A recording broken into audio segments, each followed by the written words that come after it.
before he comes up here, I'm going to relate a story that he calls. I'm in a book warehouse in Pigeon Forge, Tennessee, and I figured what better place to get a book about his ancestor. And I asked at the information desk, do you have any books on Daniel Ellis? Clear across the store, I hear, you know what he did? Yeah, pretty much. I'd like to get some specific. You know what he did? So Alan's going to tell us what he did. Okay, but that's not why you call. I'm always grateful that I have a chance to relate this story, and I've done it several times, but each time I try to change things up a little bit. The last time I read excerpts. So you know what he did, then, Oh, right? I know what he done. Last time I read some excerpts from this book I'm allegedly writing. I've been working on it since God was in high school. Someday I think I'll get it done. But this may be an interesting little piece here. We'll see what you think. With a nod to Dr. Nathaniel E. Hyder. For those of you taking notes, 1849 to 1904.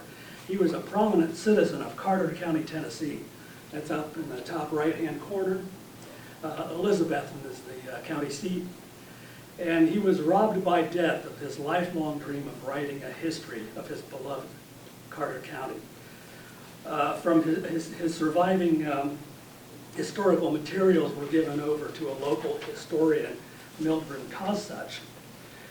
And found within these were 8 legal-sized typewritten pages described in longhand on a cover page as a short sketch of Dan Ellis, a noted Union scout and loyalist of East Tennessee from 1861 to 1865.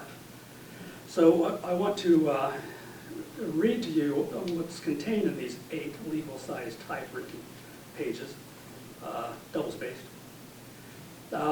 After this lengthy introduction. So Daniel Ellis, born 1827, and he died in 1908. He was a simple farmer, carriage maker, and Mexican War veteran from Carter County. And he made a name for himself during the Civil War. This is what he done by acting as a pilot. And the pilots were individuals who led others through the mountains out of the Confederacy and into the Union. He claimed to have guided around 4,000 men through the mountains of East Tennessee, Kentucky, Virginia, and North Carolina. Most of these stampeders, as they were called, refugees, conscripts, escaped prisoners, Confederate deserters, slaves, and other Southerners loyal to the Union, went on to serve the Union war effort, both in uniform and by other means. While serving as a pilot, Ellis also maintained a mail service between his friends in the Federal Army and their loved ones back home. Further, he provided the Federals with information on Confederate movements and activities. He recruited for several Union regiments and did whatever he could to undermine the Confederate cause. He did not like them guys. His success in his avocation and in avoiding the constant threat of capture and certain death led to a bounty on his head and the nickname, the Old Red Fox. As the war progressed, he also became something of a guerrilla leader, earning a reputation as a swift and vicious agent of retribution. But the piloting was what he was should be mainly known for. Near the end of the war, he took a captain's commission with Company A of the 13th Regiment, Tennessee Volunteer Cavalry, USA, and he finished the war leading raids against Confederates in the upper East Tennessee counties, guiding Federal troops through the northwestern North Carolina mountains and tracking and arresting AWOL Federal soldiers. He mustered out of the service in September 1865, and after the war, the U.S. Congress, based on evidence provided by Ellis and his commanding officers, awarded him $3,060 for his contribution as a civilian to the war effort. In 1867, Harper and Brothers of New York published his memoirs, titled Thrilling Adventures of Daniel Ellis.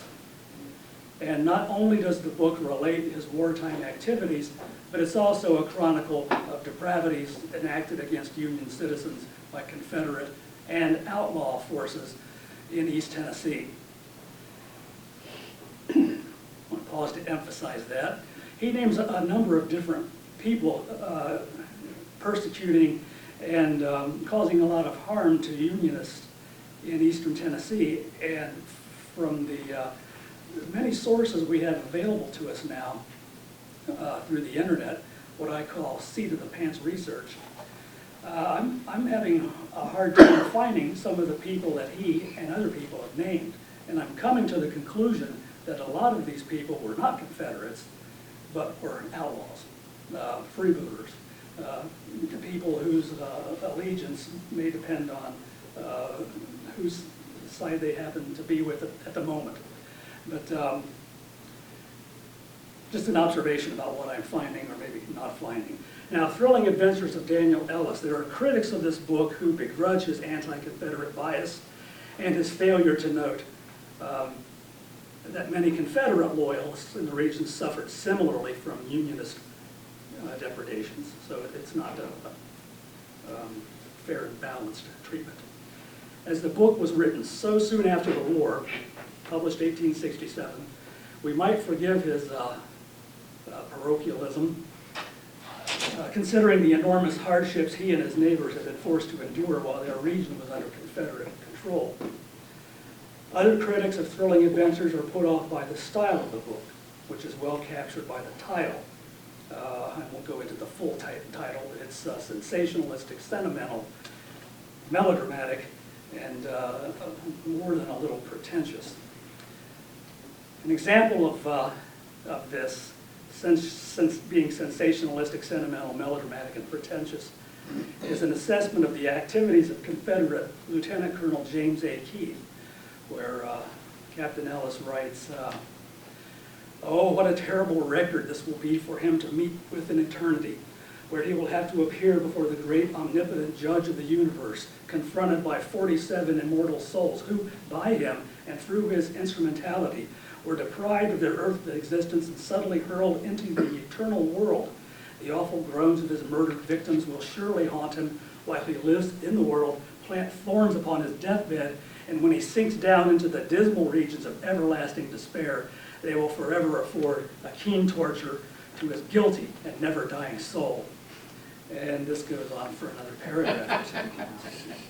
And while some critics today may consider Thrilling Adventures to be something of a joke, their derision should not overshadow that bellicose statements like this. Well, this was a description, this concluded a description of the Shelton Laurel Massacre. Maybe some of you have heard of this in western North Carolina, where Keith's men brutally murdered 13 civilians, an event well documented, particularly by Philip Shaw Paladin in his book Victims, A True Story of the Civil War. So while the style of Thrilling Adventures is ripe for ridicule, very seldom are his facts called into question. Writer William R. Trotter once wrote, "Ellis may have been a braggart and a windbag, but he was not a liar." Ironically, Ellis's contemporaries claimed that he was too modest to take full account of his own activities.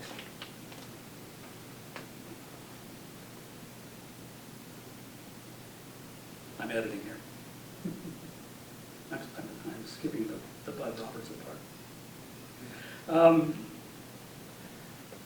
He makes a point in starting his book that he's unqualified to write such a book, but he goes ahead and does it anyway. He spends a good page or two describing how he's not qualified to do this, his incapacity in taking on this responsibility. And he once wrote of being my own writer with the exceptions of the rough corners taken off. Now, the rough corners taken off, we're talking about a ghostwriter here. And I think I've identified the man. His name was William R. Fitzsimmons. And I'm pretty sure that's the guy because he was named as part proprietor on Ellis's contract with Harper and Brothers. Fitzsimmons had helped guide refugees to Ellis during the war and was the founder of a newspaper called the Mountaineer, which became the Carter County Banner and which is now the Elizabethton Star. Fitzsimmons was a slaveholding unionist and described as having a cultured mind. So it's, I think it's safe to say that he had the educational and literary background to take thrilling adventures to the excesses for which it is known today. And this was not, this is a recurring theme in the contemporary book reviews, such as this one from the American Presbyterian and Theological Review. If Mr. Ellis had only kept out of the region of metaphor and mythology, in which so many worse men have also lost themselves, he might have written one of the most fascinating special memoirs of our late war. And again, these reviews almost without exception sort of say it's too bad that he had all these allusions to religion and Shakespeare and Byron and classical mythology and so forth, because the story didn't need that. And so I assume this was added by Mr. Fitzsimmons. So I think it's important to note that his book was not the only chronicle of his activities. Between November 1892 and May 1893, the Union Veterans newspaper, the National Tribune, serialized, as they called it, Captain Dan Ellis's story, the adventurous career of a loyal East Tennessean. And for the most part, this was a condensed version of thrilling adventures with some of that flowery extraneousness removed, and as a result, a purer interpretation of events in Ellis's life. There is, however, information not found in Thrilling Adventures, including a description of a piloting trip to Knoxville in December 1864, and the return trip, emphasizing the disbursement by Ellis's material sent home from soldiers to their families. This latter account corresponds to the content of the typescript pages found in the Hyder papers. Remember the typescript pages? That's what this is about. The National Tribune version differs in, again, having the rough corners taken off, thus being more readable, comprehensible, and entertaining than the typescript. This event takes place between, for what it's worth, chapters 36 and 41. The events in these pages take place, I'll put this in a different way, in a section of his book that is spent more in the description of Confederate atrocities than it is on Ellis's activities. His next trip through the lines following the expedition described herein was in early January 1865, and this trip included the noted New York Tribune war correspondents and Salisbury prison escapees Albert D. Richardson and Julius Henry Brown, whose own memoirs recount the experience. You know the story of Richardson and Brown? A book came out a couple of years ago. What was it? Albert Junius's excellent adventure within two escapees. Yeah. I'm surprised they haven't made a movie of that yet. It would be great. It would be great, yeah. So the Hyder manuscript may well be Daniel Ellis in his purest form.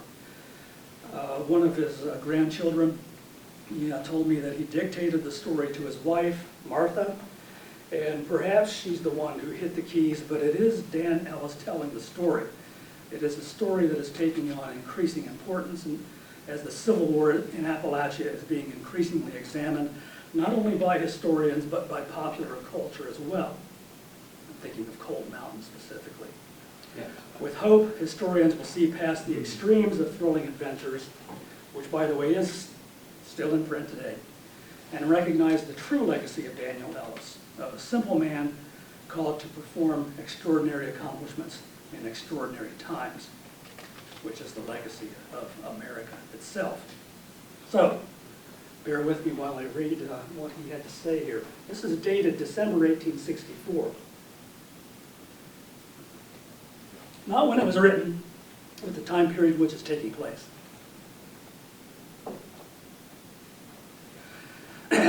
I am now at Knoxville and getting ready to start for Upper East Tennessee again.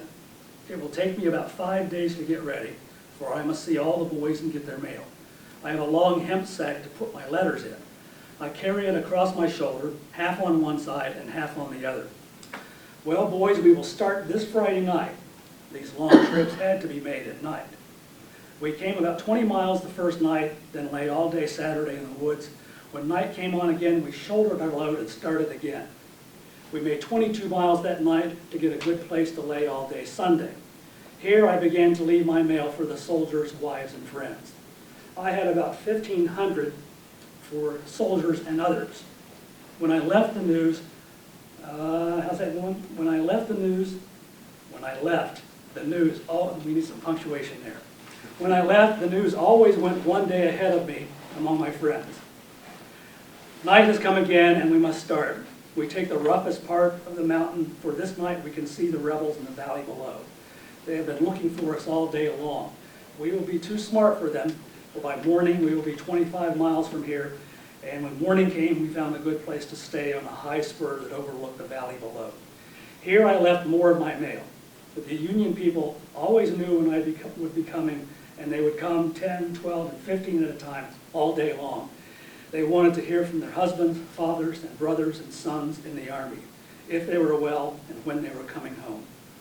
I would answer 1,000 questions all day long when I was tired and ought to have been sleeping and resting, for the news of my coming would always be a day ahead of me. Well, the next night I was not fit to travel, but I was compelled to go on. Night is here again, and the rebels are plenty in the valleys below, for we can see their campfires. But by morning, we will be 20 miles from this place. The night is dark and cloudy, and we got lower down on the mountain where it is not so rough and we could travel faster.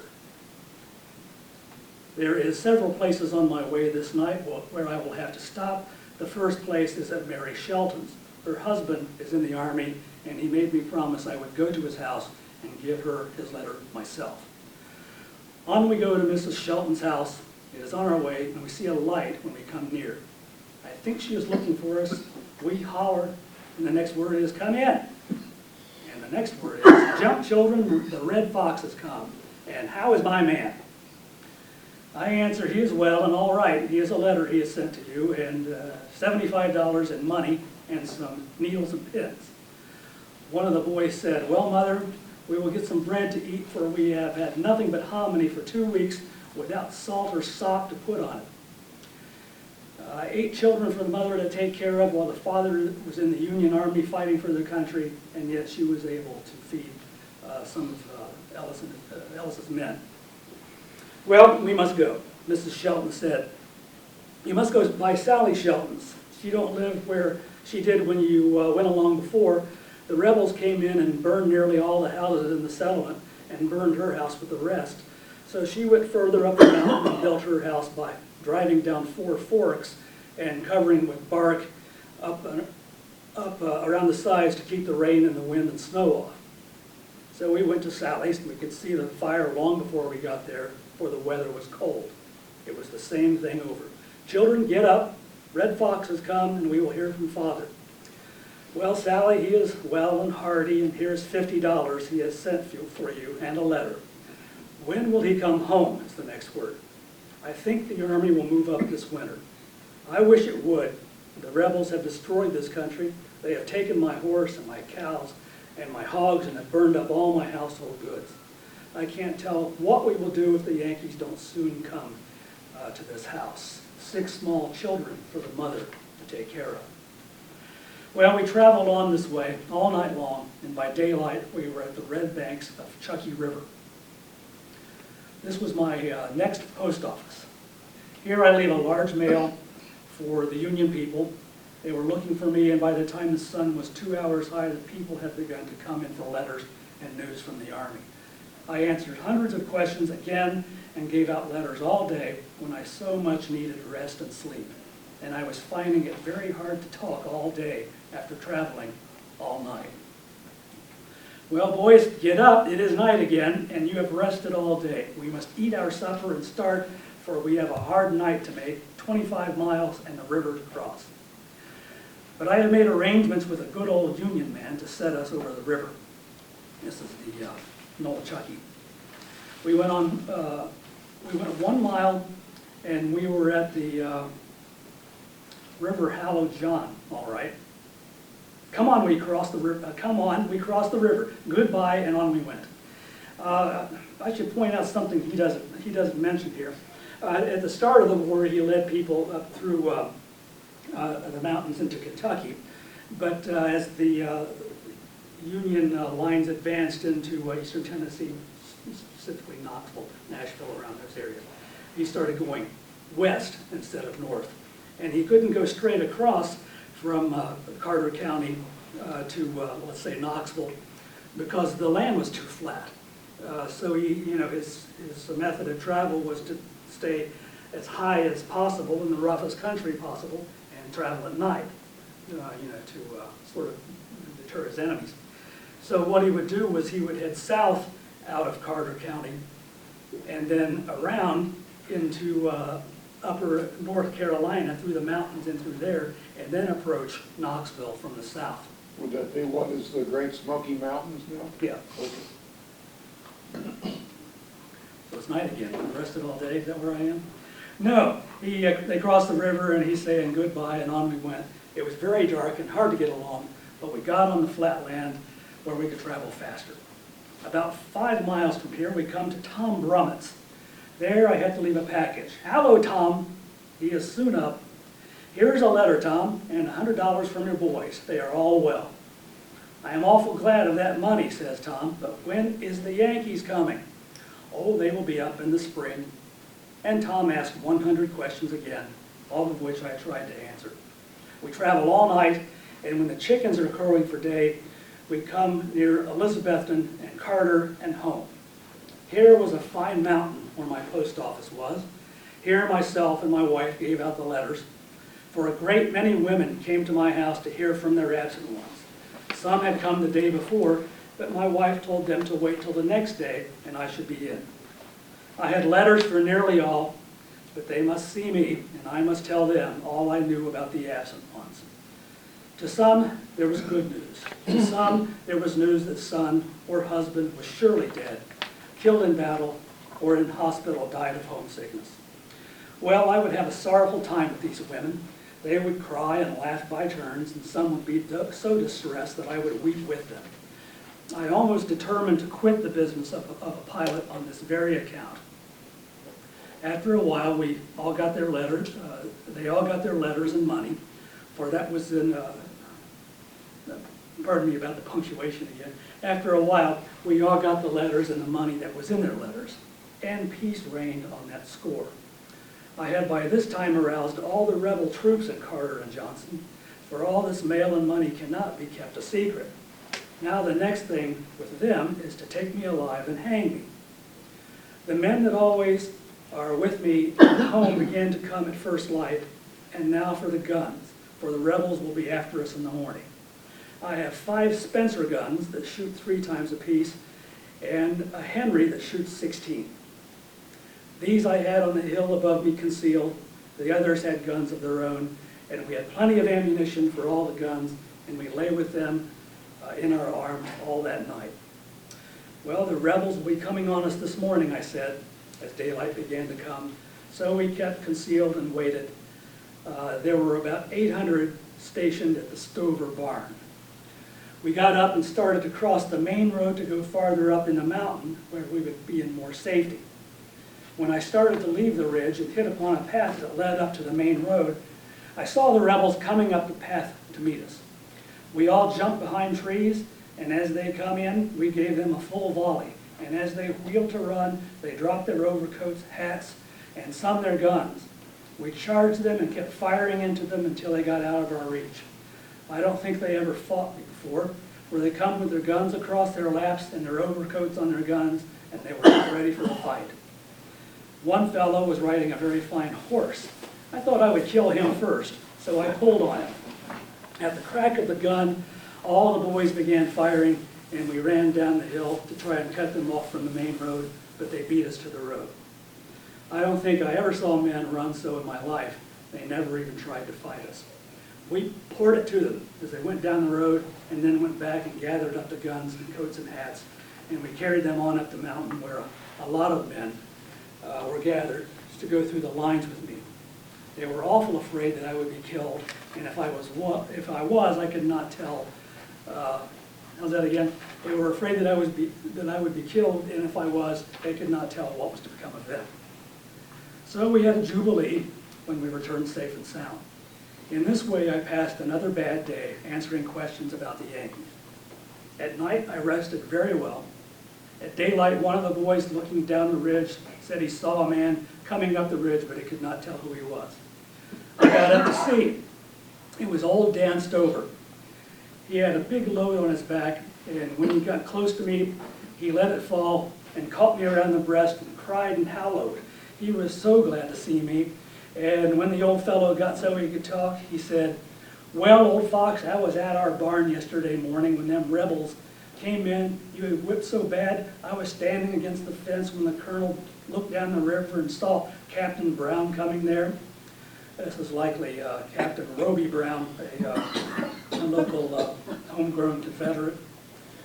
The colonel says, "I have sent the right man. Captain Brown has got the old fox at last. I see them coming with him, one on each side of him. If it had not been holding to the fence, I should have fallen. I was afraid to look down the river, but I stood still till they come up, and the red fox was not there." The colonel said to Captain Brown, "Did you not get him?" "No, but we come very near getting me and my men killed instead. I never got such a whipping since the war began." Old Dan Stover said they were holding 8 men on their horses. Captain Brown said, "Help this man off and dress the wounds. How many are shot?" 8 hit with the lead this morning." "Where are your hats, coats, and guns?" said the colonel. "Why, the red fox has got them." "Why did you not charge him?" "Charge? Hellfire, he charged us. If we had stayed 10 minutes longer, the last one of us would have been killed. See, here's where I am shot across my back." He was the fellow that was riding the fine horse. The colonel cursed them all for being cowards. They were Virginia troops. Said old David, when I got away from them Rebs, I went up to the house and burned my old hat, and us niggers had a jubilee that day. And my wife Betsy, she had to do something. She grabbed the poker and a ear of corn and went out in the yard, shelled the corn on the ground. The old turkey gobbler came up, she hit him in the neck and killed him. She cooked him and sent him with pies and cakes for you to eat. For she said whipping them Rebs was the best thing you ever done. Did they really use that racial term that you just said? That's in there, but it's not in his book, and none of that dialect that occurs in this is in his book either. So that's a bit peculiar. There it is, nonetheless. Uncensored. After preparing a way for the men to get something to eat that wanted to go through the lines, I went on to Taylorsville, promising to be back in 4 days. I went to Taylorsville and to the crab orchard and distributed my letters and money in safety. It was a long, weary tramp, and I had to still travel by night and be all the time on my guard. I was soon back at home and ready to start back through the lines again as soon as provisions could be procured for the men. It would take a large quantity, as there were about 250.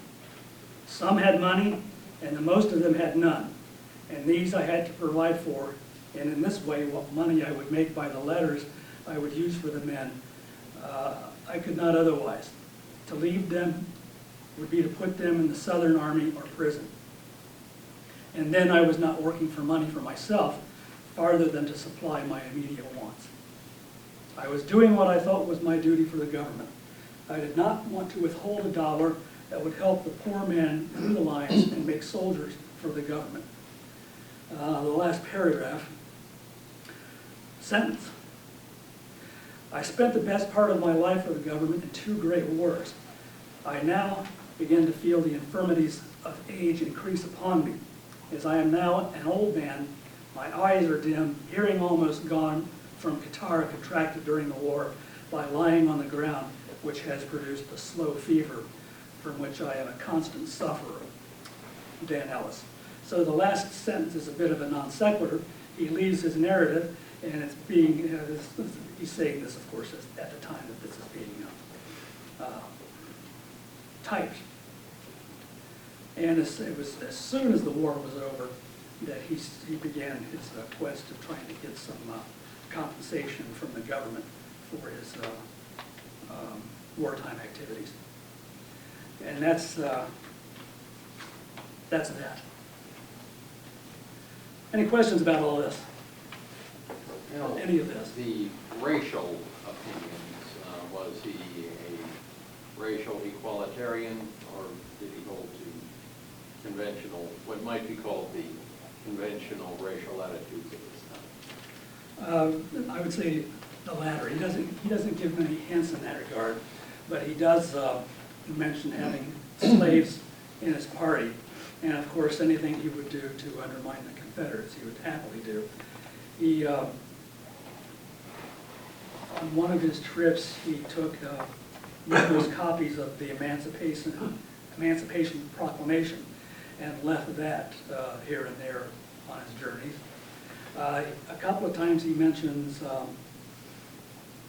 blacks in his book, and they're used sort of as in a humorous way. For instance, they were being scattered by having sighted some rebels, and he mentions how one Negro fellow running up the hill ran himself between the legs of a guy in front of him and then carried him on up the rest of the hill that way. So, yeah, what his actual views now? It's kind of frustrating, you know. This isn't a 20th or 21st century writing, so he's not sharing his feelings like we would today, unless it's about the Confederates. I'll say again, he didn't like them. But you want, he doesn't say much about his personal life. He mentions here and there what his family was going through. But for the most part, he's strictly business in this thing. Yep. 25 miles one night through the mountains with carrying mail is kind of a rough walk. Did he carry a pistol? Did he carry a canteen? Probably, I guess probably not a canteen. No, he frequently mentions visiting streams to get water, even though that was usually taking a chance, and having containers that they would run down to the stream and fill it up and run back up. What was the other that you asked? Do he use arms? A gun. Toward the end of the war, when things started really getting hot for him, when they were really looking for him, he carried a Navy Colt. Of course, his weapon of choice was that Henry, but he didn't carry that with him until he was formally in the cavalry and on horseback. You mentioned his family, and they knew who he was. They had to know who his family was. Yeah. And I saw something online the other day that he was, they were moving around to avoid being bothered by people. His family was? Yeah. Another factor there was that he did build this reputation for being a man with which one did not fool. Yeah. So when Well, if you got a rifle back then that shoots 16 times, nobody wants. Well, when the Confederates would come looking for him, his Confederate neighbors would say, "Don't bother his family because you folks are going to leave, and we're going to have to stay here and face the consequences." And they were mostly his friends anyway. While he did align himself with some individual Confederates, old friends, he didn't turn his back on them because of their allegiances. So yeah, they pretty much left his family alone, knowing what he was willing to do and able to do. Yes, I mean, it's quite a story, and I couldn't help but make the parallel of the pilot helping these Unionists escape, and couldn't help but make the parallel with the Underground Railroad and the conductors. You know, very, very similar in that way. It's just a kind of a very unique story. So Thanks for sharing that. Oh, sure. You said early on he would go from Carter County in Tennessee up across the Ohio with people like he just mentioned. Is that what he was doing? He didn't go to Ohio. The furthest north he went, I guess, was Richmond, Kentucky. Oh, okay. And usually there by rail to meet up with some of his friends in the Army. But they would enter in, not Cumberland Gap, but he would go up into Harlan County, where he specified a Union camp that was there, and I think I've identified who that was and where they were. But yeah, I think using the Gap would have been too dangerous because there was so much traffic in that area. So he had to go where there weren't. Well, like you said, and Dr. Ramage pointed out, he's traveling at night on foot 25 miles. That's huffing. And And he had people with him, didn't he? yeah. Well, yeah, maybe, well, 250 you mentioned. Oh, really? That's one part, yeah. So you know they made a lot of noise. And left a tolerable trail, but they still managed to, what I find amazing is when they came to a river in the middle of winter, they would take their clothes off and cross it, and on the other side, of course, put their dry clothes back on. I don't think hyperthermia had been invented yet. I know we're a bunch of sissies now, but I can't imagine those people being that tough that they can endure that. But When you George do what you Washington, gotta do. when George Washington and Christopher Griss crossed that icy river, it hadn't been invented yet either.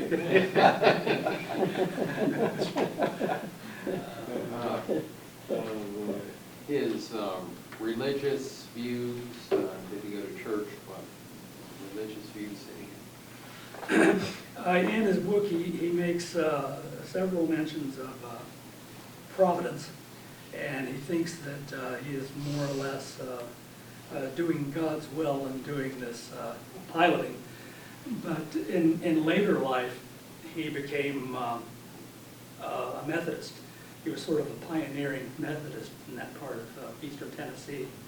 And he took a fascination with the Mormon church, which I don't think he ever joined, but as far as I can tell, he was just really interested in what they believed.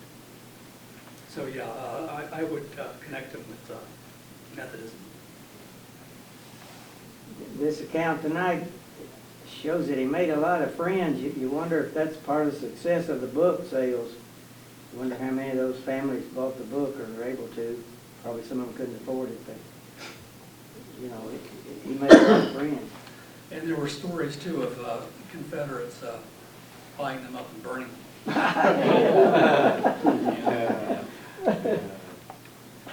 Well, we'll buy your books, Dr. Ramage, but we won't burn them. I was speaking to a Sons of Confederate Veterans group, and I said that, and then I mentioned that the book is still in print, and the guy said, well, good, we can burn those too. Where would you find that book? Because Well, you know those cheap print-on-demand things that are publishing these, what's the term? They're out of copyright, public domain. Okay. There are a number of those publishing. It's all over Amazon. So yeah, you should. I know who to ask then, thanks. Yeah. The Sons of Confederate Veterans have honored me for the Morgan and Mosby books, but they say there'll be no awards for the Grant book. I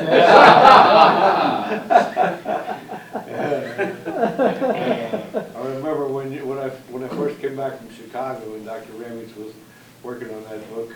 I went over to visit him over at his office, and I said, what do you got going now? He said, well, I'm working on a book on Grant, much to the dismay of some of my Confederate friends.